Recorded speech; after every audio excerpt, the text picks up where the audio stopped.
Inaasahan sa loob ng 1 o 2 linggo ay maglalabas na ng desisyon ang ICC Pre-Trial Chamber sa kahilingang pansamantalang paglaya ni dating Pangulong Rodrigo Duterte ayon sa kanyang lead counsel doon.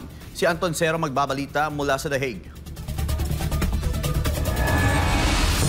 Inaasahan na sa loob ng 1 o 2 linggo ay ilalabas ng ICC Pre-Trial Chamber ang desisyon sa kahilingang interim release para kay dating Pangulong Rodrigo Duterte.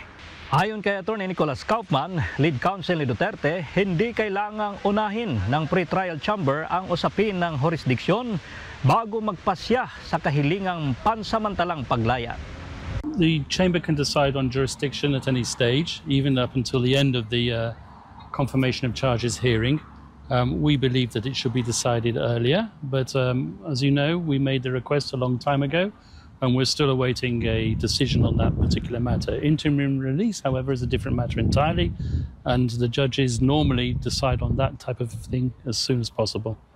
Dagdag pa ni Kaufman, kung mapatunayang may sapat na batayan ang mga paratang laban kay Duterte, saka lamang uusad ang kaso sa trial phase. Sa trial phase, ihaharap ng prosekusyon ang kanilang mga testigo upang magbigay ng testimonya at daraan ang mga ito sa masusing cross-examination.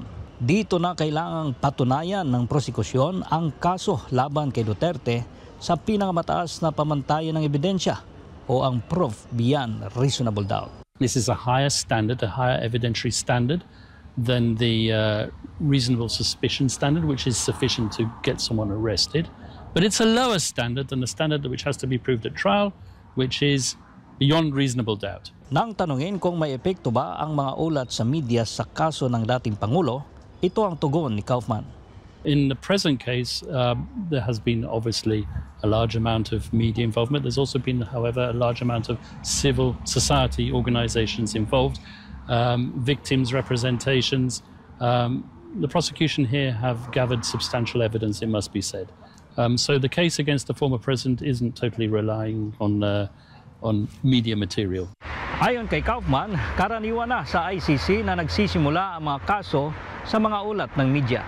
Gayunman, isa ito sa madalas na batikos laban sa prosekusyon dahil umano sa labis na pagdedepende sa open source materials gaya ng news clippings. Nanawagan naman ang legal team ni FPRRD sa mga Pilipino na magtiwala sa judicial process sa ICC. Sa ngayon, nagpapatuloy ang paghahanda dito sa Netherlands sa mga pagtitipon na gagawin sa mismong linggo ng confirmation of charges hearing ni FPRRD. Nagbabalita mula dito sa The Hague, Netherlands. Ito si Anton Cero, ang inyong Global Citizen Correspondent dito sa Europa.